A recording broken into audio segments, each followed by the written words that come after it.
السلام عليكم ورحمة الله وبركاته. جرى جرتو ilmaan oromoo kan kaabaa kan kibbaa kan dhihaa fi kan bahaa bakka jirtan maratti nageenyi koo qilleensarraan isin haa qaqqabu. Hin bannee dhufnee jirra.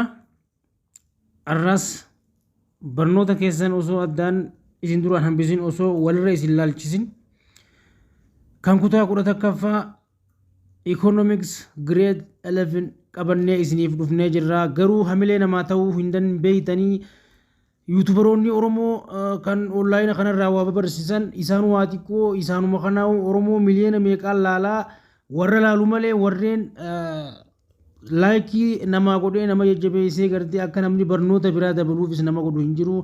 Laayik sheer sabskraayibiin isin birattis qaaliidha. Isii kanan qusatinaa barnoota adda addaa namarraa baruu barbaannaan barnoota kana nasaa bilaashitti harkattanii لايكما في شير كومانتي بريسدني يو كومانتي ردي وانتو كل يو كان يسني تولتي دبل يدني حملي نمتو قبدني برنونكم برنوتا هلان برباجساتي أكا ولين كرفولو دراتي مالوف لايكين كيزن هدون برباجسا يو حملي ننجراني وانتك نودي ساملين كمنو أسمان كرا برنوتا كيزنيتي إسن جسفنا برنوني أكا إسن كرتن كانت economics grade 11 table content talalu. Unit 1 theory of consumer behavior and demand. Unit 2 market structure and demand decision of firm. Unit 3 national income accounting. Unit 4 consumption swimming and in sweeting in investment. Consumption, saving and what? Investment. Unit 5 trade and finance. Unit 6 economic development. Unit 7 main sector, sectoral policy and strategy of Ethiopia. Kana fakkaata table contentiin hala kanaan chapter 1 introduction irraa kaafne waliin hanga rabbiin laafise waliin laallaa qaceellotti hordofa. Aye chapter 1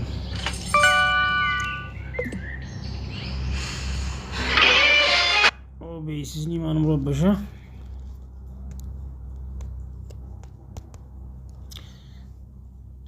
Chapter 1 theory of consumer behavior and demand. Theory of consumer behavior akka beeytanga consumer behavior akkaataa amaduro itti ilaalaa turreetti theory of consumer behavior jechuun faayidaa tartiibaan gartee ordinaalii ilmi namaa kun jechuudha. Jireenya gartee idilee isaa keessatti haala inni gartee faayidaa gartee waan itti fayyadamu kanarraa hangam takka akka inni itti gammadee hangam takka akka inni irraa fayyadame kan isa kana jechuudha consumer behavior. Consumeriin tokko waan takka hangam takka behavior isaan irratti fedhiinsa hangam takka guutamee diimaandii fedhii jechuudha waan barbaade jechuudha. Diimaandiin barbaada fedhii waan barbaadisan harkattee itti gammaddee itti milkaa'uuti wanni kun jechuudha. Kana jechuudha theory of consumer behavior and demand isuma kana jechuudha madureeni. Haala kana introduction jalatti utility ilaallaa indifference curve fedhuma keessan jechuudha karviidhaan ibsuudha. Karve jechuun giraafii kaaftee haala saniin ibsuu iskeejiin ammoo bifa giraafiitiin bifa gabateetiin kaaftee waan san ibsu jechuudha. Budget line haala ammasitti agarsiisu kanatti jechuudha.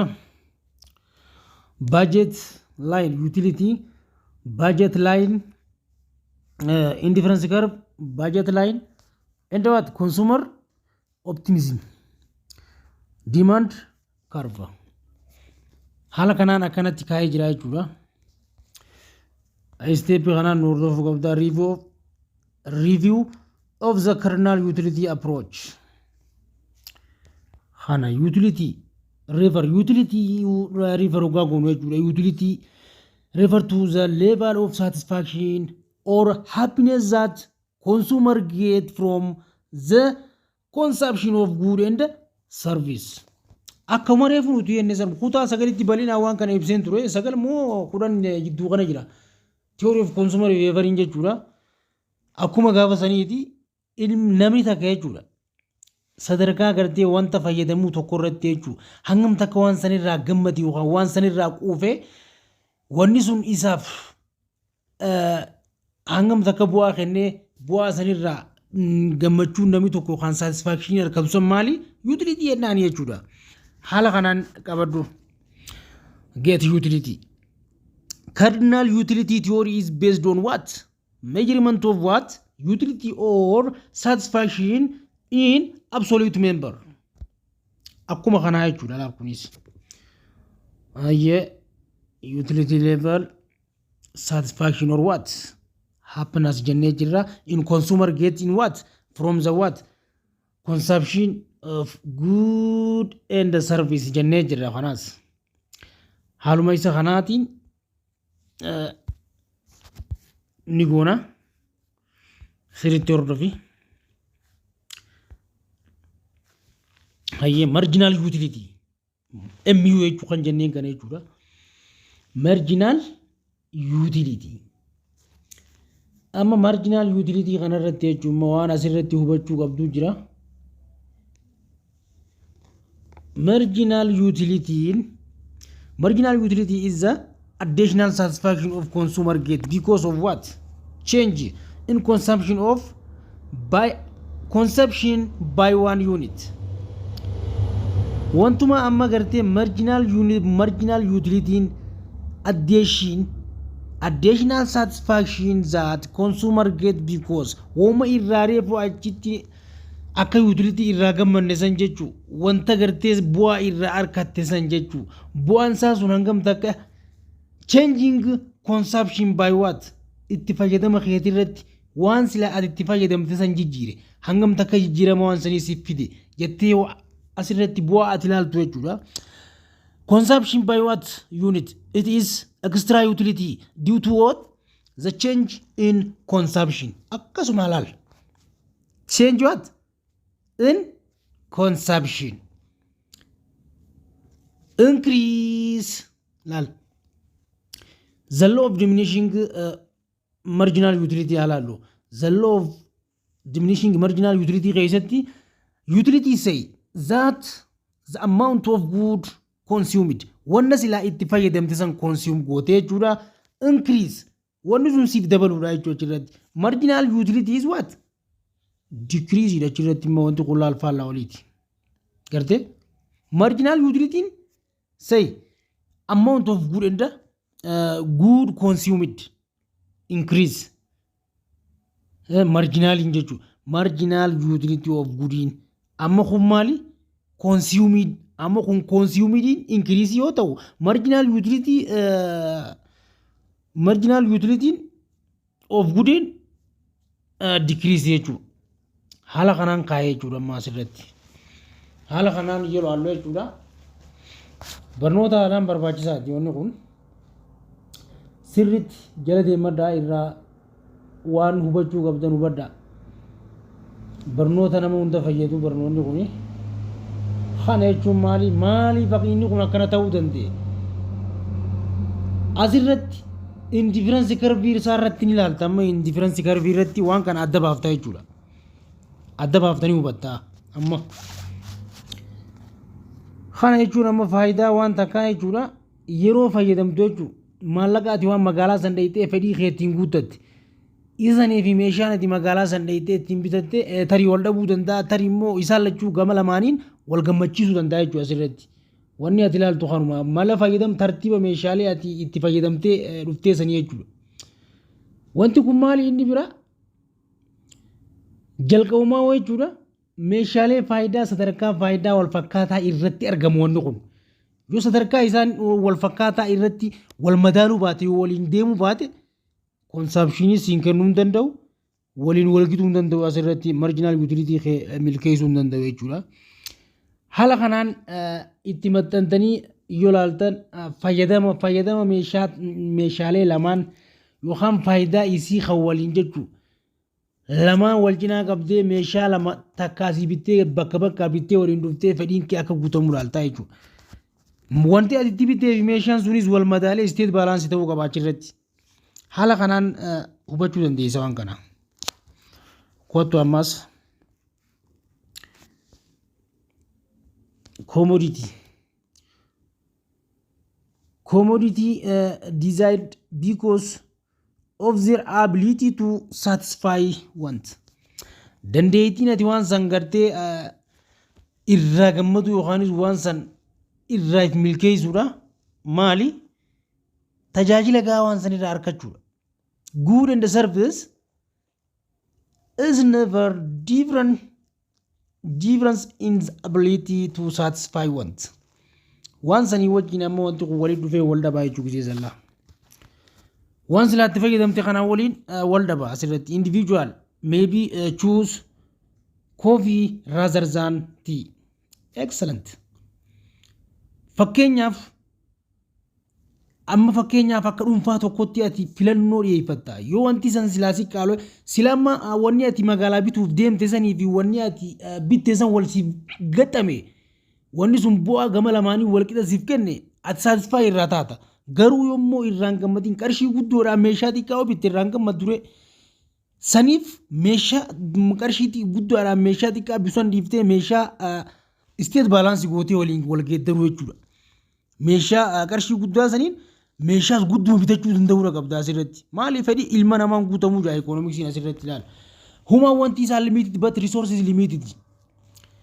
Asirratti maal nuuf fide individual maybe choose amma filannoo mataa keetii filannoo dhuunfaatu jira jechuudha. Akka nama takkaatti ati filannoo takka gaggeeffatta. Yoo wanni sun akkasii wal siigituu baatee maallaqni guddaan meeshaa xiqqaa sii bite filannoo keeti.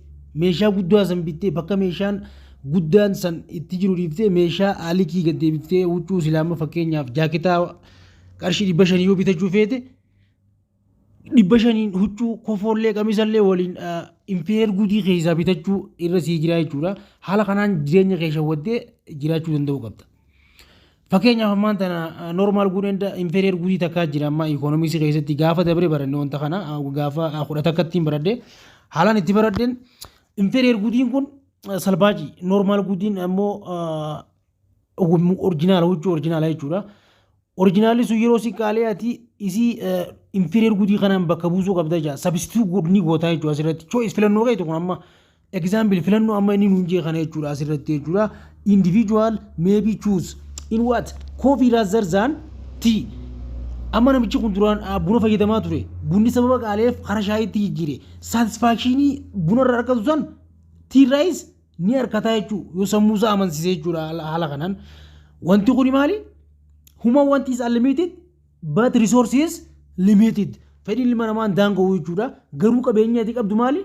Ni daangawaa limita. Hubadhaa konseera economicsii keessatti waan beezii waan barbaachisaadha jechuudha. Other person in maybe choose tea rather than coffee. Both consumer and will desire same level of satisfaction by what? Sadarkaa maaliitti sadarkaa waan san irraa fayyadamaa ta'utti jechuudha. Good they choosing. Given by what? To consumption. Wanta lamaan irraa yoo fayyadamtu taate dirqama wanti isa yoo wal si madaalu dadhabe can be compare goota waan san wal cinaa qabdee ilaalta. Kana booda buna kuffistee tii ol kaafattaa jechuudha. Bunni waan qarshii 10 ta'eef shaayii qarshii 5 dhuydee isa san shawwaduu si wayyaa jechuudha. Design one. In consumption bundles in the better than another what? Or that they led in the same satisfaction. Isaan lamaan irraa maal ta'uu qabdaa wal fakkaa fedhii wal fakkaataa bakka milkaa'u satisfaction gammaduu qabdaa jaa. Yeroo akkuma duraan buna irraa gammaddu shaayii irraas gammaduu danda'uu qabdaati. Sammuu keessatti himnaan ni gammaddaree. Haala kanaan gireetteen keessatti economicsii cardinal utility keessatti assume utility is measurable absolute or cardinal number barannee turre if dubbe deebitanii ilaaluu dandeessu. Haala kanaan consumer behavior kana fakkaata. Consumer behavior keenya haala kanaan deemaa jechuudha. Concept osoo irraa duunee bareedaadha. Haala kanaan consumer behavior bifa meeqatti ilaaluu dandeenya. Faayidaa idilee takka irraa ati hangam takka gammaddee hangam takka quuftee waan tajaajilu innummaan guutuun walii gala jechuudha. Waa'ee diimaandii keessatti jechuudha. Diimaandiin kun fedhii ilma namaa kana keessatti ilmi namaa waan barbaadu hedduu qaba. fedhii ilma namaan daangoytu namni yoo makiinaa bite har'a boruu deebee makiinaa san caaltu bituu fedha har'a yoo mana guddaa bitate borummaas mana san caalu bitachuu hawwii qaba hin dhaabbatu jechuudha fedhiin namaa daangaan qabu unlimitedidha jechuudha kanaaf ikoonomiksiin seera kana kaa'e haala kanaan laallee asiinaa qabbuunu hayyee hotta consumer the consumer face limited money income wantummaan ati gartee irratti limit taatu income keeti income keesi daangeessa maaliif qabeenya guddaa qabaattees si daangeessa xiqqaa qabaattees si daangeessa guddaa qabaannaanis fedhiin kee hangasuma takka high price level ta'a yoo qabeenya guddaa qabaatte fedhiin keesis immoo guddata qabeenya xiqqaa qabaannaanis fedhiin kee ni xiqqaata akkasuma jechuudha wanti kee jireenya keetii hojii deema income and this show that security scarcity hanqina jechuudha asirratti scarcity of resource hanqina qabeenya keetii irratti wanti takka murtaa'uu danda'a and hence of choose in the mandatory kanaaf dirqama karaa filannootti si geessaa jechuudha kanaaf qabeenyi kee hanqinni qabeenya keetii karaa filannootti si geessa jireenya kee guddaa jiraachuudhaaf filannoo qabeenya inkaamii kee isi duubaa kana laaluun dirqama si ta'a jechuudha laal kanaaf hanga taayitaa teetitti deemtaa jechuudha dirqama gaa kun defined by the point with marginal utility ratio for any two good equals the price ratio and the consumer speed his or her his or her enter income isaan lamaaniifu kan daangeessu inkaamii keeti jechuudha inkaamiin kun akka hin taane si godha akka ta'us si godha jechuudha mataas ol si qabachiisa mataas gad si qabachiisa kun haaluma sani haaluma jireenya keetiitii wajji wal fakkaata kun akkasitti hubachuu danda'uu qabda jechuudha kanaaf consumer is optimum is the point of where marginal utility per money of what as spent is the same for all is commodity and income equal expenditure kanaaf commodity ke fi income ke equal expenditure yoo wal qixa yoo baaftee asirratti jechuudha wanti kee hundi wal bakka wal si gammachiisee ati yoo si quubse itti quufte yookaan itti gammadde jechuudha expenditure baasii jechuudha baasiin income commodity keetii fi baasiin kee equal expenditure sanii wajji waan fayyadamtee wajji wal qixxisitee wanti sun yoo wal si qixxaate ati gammachuu qabda kanaaf wanni sun si tarisiif milkaa'e jechuudha ilma namaa hundaafuu haala dandeessisaatiin waan sanii yoo fayyadame waan silaatti fayyadame sanirraa milkaa'e waan sanitti gammade wanni sun baasii inni waan sanii baase consumer behavior jennaan consumer behavior and demand kanuma jennaan jechuudha kana fakkaata haala kanaan suppose consumer consume to commodity X and Y Mr. X fi Mr. Y halaallu Mr. X and Y then to optimum point halaallu marginal utility X yookaan marginal utility X over marginal utility Y is equal to price X over what? Price Y or marginal utility X over P X is equal to marginal utility Y over PY and the income is equal to what? Expenditure. Womari famanuti jenne jechuudha. Wanni sana akkasii wal siqixxaannaan income ati qabduu fi maal jennee yoo yaadatarreefu commodity keetii fi income kee baasii wal qixa yoo ta'e jechuudha. Wanti ati maallaqni ati bitachuudhaaf magaalaan itti baate sanii fi meeshaan ati bitachuudhaaf bakka dheeyitee itti bitatte san wal si madaalee meeshaarraa is gammaddee maallaqni keetis waan barbaadu san yoo sii godhe wanti kan expenditure sirrii siif kenne jechuudha. Haala saniin laaluu dandeessu jechuudha kanneenis haala saniin laaluu dandeessu. Derivation of demand curve. Amma demand curve ilaallu. Demand curve is what? Demand curve jechuun amma karvii fedhii jechuudha. Karvii fedhii amma fedhiin takka amma fakkeenyaaf karbiin akkanatti jira laal example laaluu qabda asirratti haala kanaan haala kanaan karbii takkasii kaasa karbiin takka akkasitti haa taatu yeroo kana asirratti price ni jira asirratti quantity ni jira fakkeenyaaf yoo feenes marginal utility naas haa jiraatu asirratti total utility yoo jiraate jechuudha wanti kun yeroo akkanatti kan kaamu karbiin kaamu ta'e wanni kun faallaa walii ta'a ni laalla waliin karbii deemnee laalla hot price karbii tokkoffaa irratti quantity pricing keenya olirraa ni dhufe quantity keenya as dhufe jechuudha marginal utility iddoo kana jira sirri laali graafiin keenya kaafne graafii lama qabna asirratti lamaan isaaniitu tokko marginal utility qoisiin garsiisa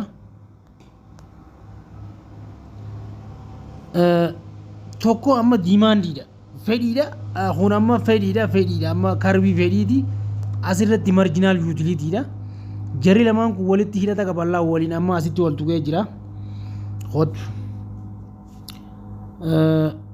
quantity nas jira jechuudha quantity demand curve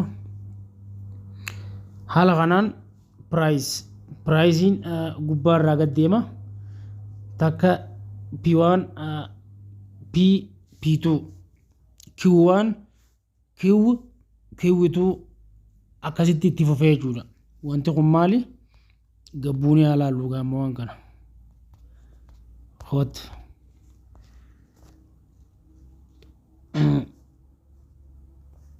akkasiin nuuf kennee jira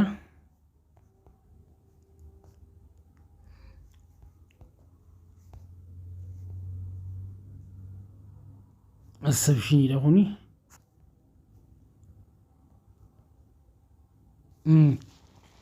performance sample the ability to consumer to state express choose given alternative if consumer face two consumption bundles say x and y three things might happen hangam takwan kan ragam mademma fakkeenyaaf he or she may prefer x to y or y to x or get the same level sadarkaa wal fakkaataa irratti imma akka nuti reefu jenne commodity fi incomeinis wal fakkaatee fi jira amma asirratti into x to y or y to x or get the same wal fakkaateef level of satisfaction sadarkaa itti gammaduu isaasan irratti jechuu from what both x and y is what malte satisfaction irraa gammadee jira waan san irraa kanuma nu ibsuu barbaaditi malee waan biraa takka waan inni nu godhuu barbaade takka hin jiru yoo sirri karree furaaltan ta'e jechuudha first case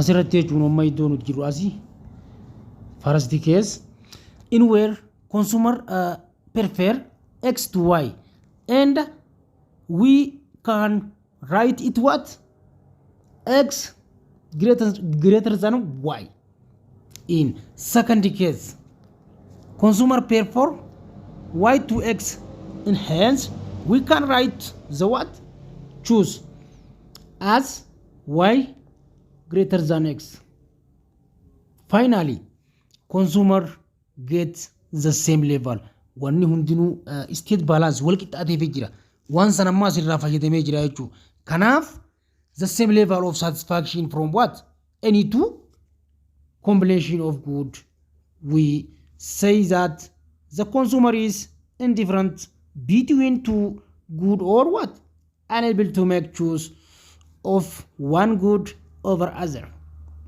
in case right as x y's state balance wal madaali jechuudha asirratti garte Saruma jechuun wanni biraa wanni inni jechuu barbaadeen jiru uumama achirratti dubbatisanii wal fakkaataadha.